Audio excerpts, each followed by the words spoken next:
All right, we are back. Sorry about that. The Shattered Psyche broke our brain, and it may have knocked the stream down, but here we are. The players are back in it, and we will catch you up. The Excadrill is still on the field now. We saw it switch in for the Tyranitar, and it's taking a bit of chip damage, and that Lele is looking a little lower as well. Right.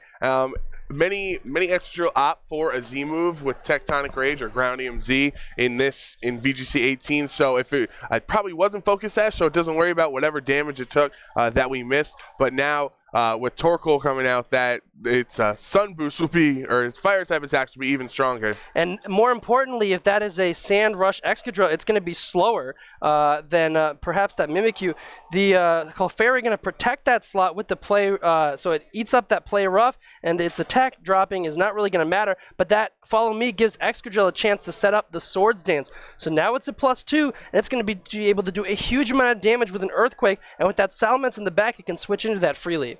Right, it might have actually last turn if it went for the Iron Head, but okay, great job, you knock out Mimikyu that turn. But now with Swords Dance, it has the option to be very aggressive, but has the option to Earthquake at +2 to knock out Mimikyu and Torkoal, or if not, knock it out, bring Torkoal down so Eruption doesn't do as much. Of course, you would have to have your Clefairy take damage or switch out into Salamence, which is a flying type. So it's really what matters with Excadrill this turn. Clefairy is not going to stay in. No, it is the Tyranitar coming in instead. Wants to take away the boost from this Torkoal. Those Sun moves are going to do a lot of damage to the Excadrill otherwise, and if I'm not mistaken, they are still under Trick Room. Excadrill indeed protecting because it knows how vulnerable it is. Probably still would have gone down to a full power Eruption anyway, so it's just this Tyranitar that's going to be taking damage, but fortunately for Samuel, the Tyranitar resists fire type attacks and it gets a special defense boost, but a play rough, going into the Excadrill, so would have been nice to catch that Dark type Tyranitar, but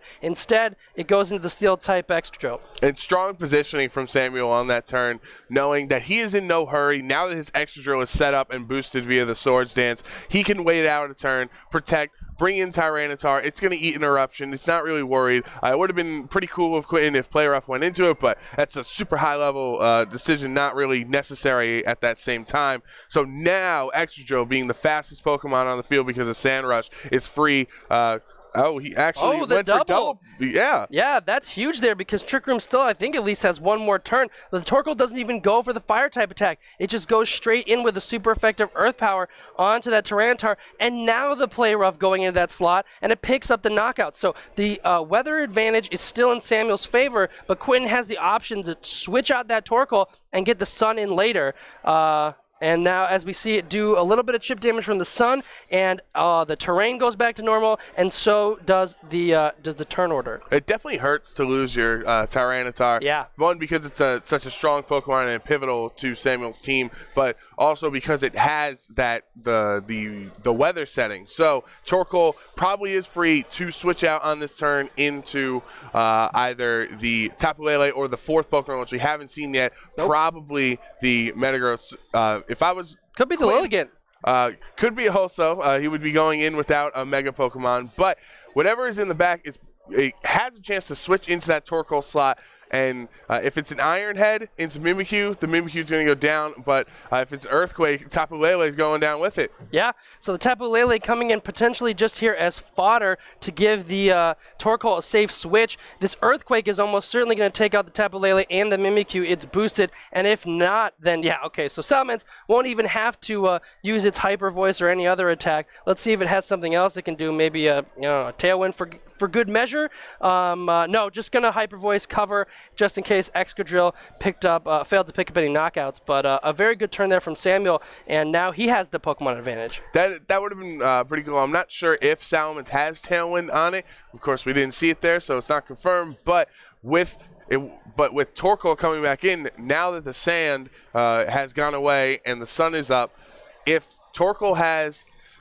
he would have to protect and Snorlax maybe with a high horsepower, something super effective onto Excadrill, knocking it out. It is around 60% of its HP. Snorlax is not the strongest without its belly drum boost, and the high horsepower is not same type attack bonus, but Excadrill is pretty frail, so that would be a situation that it looks like Samuel just put himself in an unlosable situation with that Swords Dance and making it through Trick Room. Yeah, Quentin not even bothering to protect and just taking the Hyper Voice. And it looks like Samuel revealing the Z move that you were talking about. There was that potential for in the Tectonic Rage.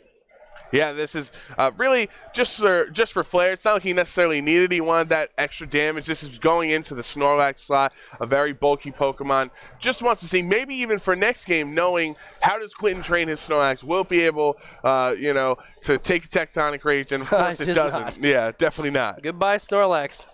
And Torkoal will hang on here to get a Flamethrower off onto the Excadrill, so that's almost certainly going down. Yep, there it goes. So they trade Pokemon here, but key difference is that now this is a super slow Torkoal against a Salamence and a Clefairy, and the Friend Guard going to come into play, keeping the Salamence safe, but honestly, like a single target Hyper Voice is probably going to mop this up. Oh yeah, definitely. At this point, Samuel has put himself in a position, even after he was even when he didn't have sand, right. So Excadrill wasn't fast, and he was in Trick Room, he found a way to wait it out and put himself, and have this predicament where it was Torkoal versus Salamence, who already resists the Flamethrower, so that Hyper Voice is definitely enough. Yeah, Dragon versus a Turtle, I'm going to give that one to the Dragon as players shake hands, and Samuel's going up game one in a pretty. It was a little bit back and forth there for a minute, but Samuel was able to pull ahead. I think that Swords Dance was a big factor for him. That was huge. The fact that he was able to use Swords Dance while under Trick Room, which is really scary, because Quentin didn't have enough options on the field to take advantage of Trick Room while it was up. So it was Tapu Lele and Mimikyu more generally, or especially the Lele, generally a faster Pokemon. Right. So while the sun was up, the Excadrill was free to get a Swords Dance and just wait it out. Right. I would think that the sun option for Quentin's team does not work out as well against sand archetypes. With the super effective Tectonic Rage that can be coming at it. There's many things that are weak. Metagross is also weak to the Tectonic Rage or any ground attack from Excadrill. Yeah. So Samuel having that same option of making sure my Excadrill is in the most effective slot, just like any weather sweeper that we have in this format. That is his best option, and Quentin needs to answer that. He needs to address Excadrill and Tyranitar. Well, it looks like we're not seeing either of those Pokemon. It's the Azumarill instead, and then we're getting changes from Quentin here. So he says, fine, you want to bring the weather up front, I can do that too, but there's no Tyranitar here. It's just the Torkoal getting the sun, and with the Lilligant next to it and its Chlorophyll ability, it's going to be a very fast Pokemon, but that Clefairy is going to help that Azumarill set up quite nicely. Right, because Clefairy can follow me, which will redirect any attack that the Lilligant wants to go for. Of course, a spread eruption from Torkoal is still going to hit it, but Azumarill is not worried about that since it resists fire. Azumarill can belly drum and eat its Citrus Berry, go back up to around 75%, be around for one turn, or stick around, and then the next turn use massive damage with that maxed out attack into any of Quentin's Pokemon. Clefairy goes for the Follow Me. It is known best for, so whatever Quentin's throwing out is going to go into that slot. It's a Sleep Powder, so that is something we saw a lot last year, especially on Ashton's team. So the Clefairy is taking a nap. It's not going to be able to protect the Azumarill anymore, but it is enough for the Azumarill to get a free belly drum. So, like you said, going down to 50%, maxing its stat, and after all that work, it is going to eat its Citrus Berry and be in pretty good state here. But the Eruption in the sun is still going to do a lot of damage. Yeah, look at that. Both these Pokemon going down to about 75 or 25% of their health, though that was a crit there on Azumarill. That crit was pretty huge for the Torkoal, because Eruption at full HP does the maximum potential it can for Torkoal. But Clefairy has to stay asleep this turn, so there is no option for a Follow Me, and that was a great call from Quentin saying, okay, get your belly drum activated, get all your attack all the way up, but now Clefairy is not able to redirect any attacks going its way. So a priority Aqua Jet, it is resisted. Lilligant is a grass type. I don't know if it is, if it's in the sun especially too. So But he can't switch out Azumarill, obviously. He has to just go for damage here onto one of Quentin's Pokemon. Well, Clefairy is going to switch out for the Tyranitar, so at least it's going to weaken the damage from this Torkoal, though I think the Lilligant is still in a pretty good position, able to hit them both for super effective damage. Quentin actually switching out his Torkoal for the Tapu Lele, so that Psychic Terrain is going to prevent any kind of Aqua Jet. Very good coverage from Quentin. A smart play here. Azumarill, maybe anticipating something like that could happen, is going to protect. So it's safe this turn as a Leaf Storm goes into that slot. And now Quentin has put himself in a spot where Samuel's best way of attacking Quentin's Pokemon is impossible under Psychic Terrain, unless there's a Flying type, which Quentin doesn't have. So Azumarill, being naturally slower, I believe, than Lilligant, and the oh yeah, definitely. The Torkoal can just switch back into this slot. So the Tapu Lele switching was pivotal for Quentin, and it really neutralized anything that Azumarill wanted to go for. After taking out half of its own HP with the Belly Drum, it was really just helping Quentin. He's like, I don't have much. This Lilligant can just go for a Leaf Storm into either of Samuel's Pokemon. Of course, the Tyranitar with the special defense boost while Sand is up. Probably the better option is get rid of that Azumarill. Oh, wow. We're actually going to see an ally switch, so a supportive move here on this Tapu Lele, as Tyranitar, faster than the Lilligant without the Sun Boost, gets a Rock Slide off, and that is doing big damage to both of these Pokemon. They're at half. Oh, the Lilligant flinches. That is terrible for Quentin, as Azumarill can now go for a massive knockoff and get rid of the Tapu Lele. Both these players reacting appropriately considering the circumstances. Samuel, looking from his reaction, might have called the ally switch there. Knockoff is definitely common on different Azumarill sets, not the most common move, but it is. It does make sense that they would go for that option, and that was great of Samuel knowing, okay, I have Rock Slide. I have a way of winning this match. As if Lilligant never attacks again, it can now since Sun is up, but in that moment, that Rock Slide really turned the tide, and Samuel has a chance again. Yep, and it is nice, though, he got a free switch into the Torkoal here, so the Sun is in his advantage, and it's going to be interesting to see how Quentin's able to dig himself out of this hole. He really is going to need this Lilligant, but it is not necessarily going to survive too much longer. Yeah, it's already at half health. We saw that the Rock Slide did over half to both it and the Lele, but here is a Z move. Yeah, a big Bloom Doom either way is going to be able to pick up a knockout here, but it'll be interesting to see on which Pokemon, because you really need to get rid of both. Right. It is Bloom. It's going to get rid of whatever it targets. So right. I think that's I think it makes more sense to go into Tyranitar since it does have more HP and its special defense is higher. So that is a one-hit knockout, and it goes down. And now that Sun is up again, the Psychic Terrain is still on the field. The Azumarill cannot Aqua Jet next turn to knock out the Lilligant. No, but the Azumarill is going to take out the Torkoal, so they're able to trade Pokemon once again. This Lilligant is at least in a position to take out the Azumarill, but Psychic Terrain's been on the field for a couple turns. If Samuel can keep stalling things out, he may be able to hang on with his Azumarill long enough to finally be able to get that Aqua Jet option back. Oh yeah, and he does have Protect on. We've seen on Azumarill, we assume on Salamence as well. Unfortunate time to switch in here, as the Intimidate will go into Metagross's Clear Body, so it's not going to lower its stats. Of course, it would have been better after it Mega Evolved. When it loses that ability, it'd be at -1, and the Intimidate not really factoring on Lilligant. But with Quentin is down, he's down on himself, but Mega Metagross is faster than Azumarill, so if it can go for an attack into Azumarill, since an Aqua Jet is not an option right now, and knock it out, then it would just be Salamence versus both of Quentin Pokemon.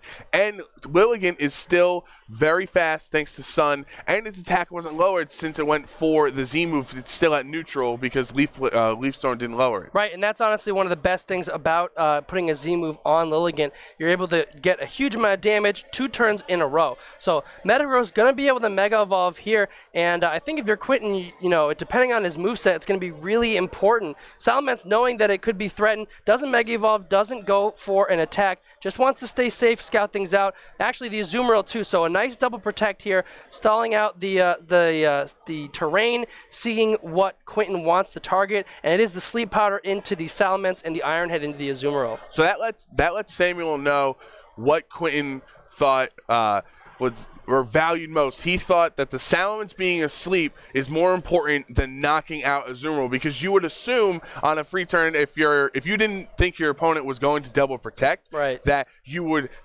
if Lilligant targeted Azumarill, that meant he saw that as a bigger threat and he could handle Salamence in a 2 versus 1 situation. Salamence going to switch out here, wants to be able to intimidate the Metagross in the end a game.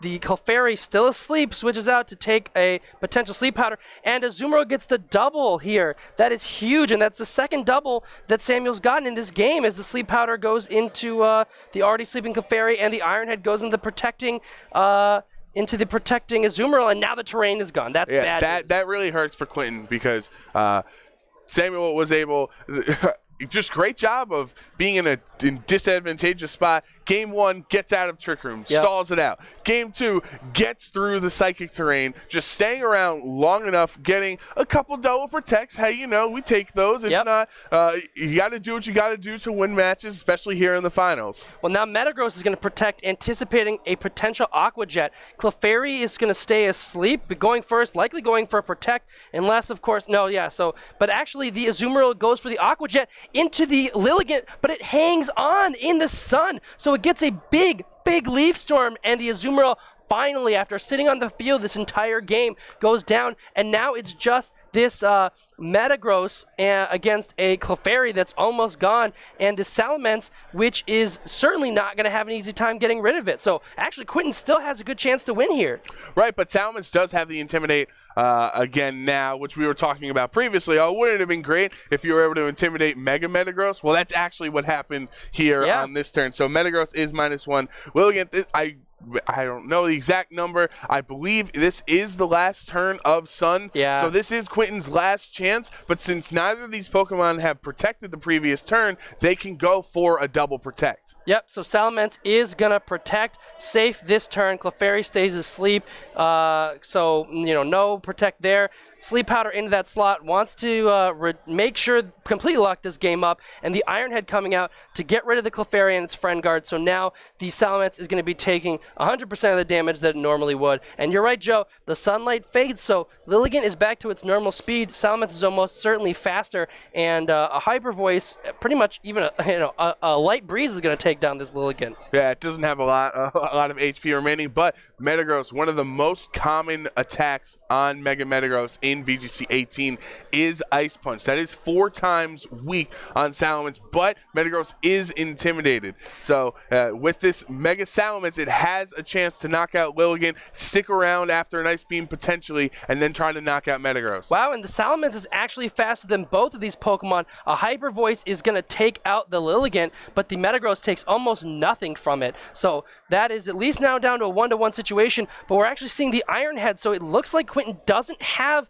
the Ice Punch, and that does not do a whole lot of damage to the Salamence, Joe. That definitely changes things, because the Ice Punch, obviously 4 times super effective, doing a lot more than a neutral Iron Head. And since Metagross is attacking second, it's actually it never has that chance of flinching. Oh my goodness, we're actually seeing the Tecton Flamethrower here, so that's going to do a big chunk to the Metagross, and now it's because it's faster, Samuel is likely going to be able to get the game. Yeah, these players already shaking hands, and wow, and that just shows, honestly, how important those move choices are as this Flamethrower finishes off the set for Samuel. Right, I was thinking does Samuel have a super effective, maybe Earthquake? I know some players run Earthquake, like Ashton Cox runs Earthquake on his Salamence.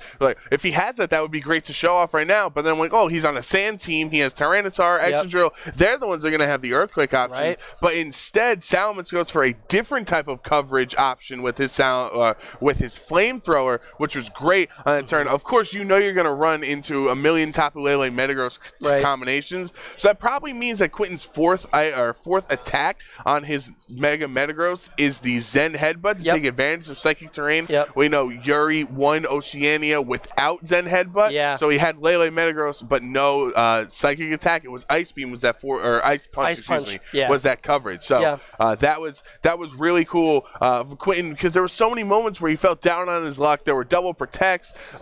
He was, just having rough go of it in that match, and he still won game 2. And there's not a whole lot you can do about that RNG. It just kind of happens, right? And you have to play around it, and I think that Quentin did a good job of that. But in the end, Samuel's team was just so strong, so synergistic, that he was able to take advantage of that, put himself in good positions, stay there, and close out the game. So Quentin does not equal up the score. So if this was a best of 3, a best of 3s, Samuel just won it. Well, I'm sure they can go play on the out here at the venue. We have we're going to be here all day with VGC and TCG and side events, and there's currently a VGC midseason going down. Out there. But congrats to Sam, and I'd love to hear what his thoughts are. Well, so we're going to maybe try to get an interview with these players, and if we have that, we'll be back afterwards with a pre-show to kind of preview VGC Masters, and then we'll be back with the matches, and stick around with Battle Factory.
Welcome back. We now have our seniors champion in Samuel Mowry. How are you doing? Congratulations. I'm doing great. That game was wow. That game was really good. Both games were actually really fun to watch.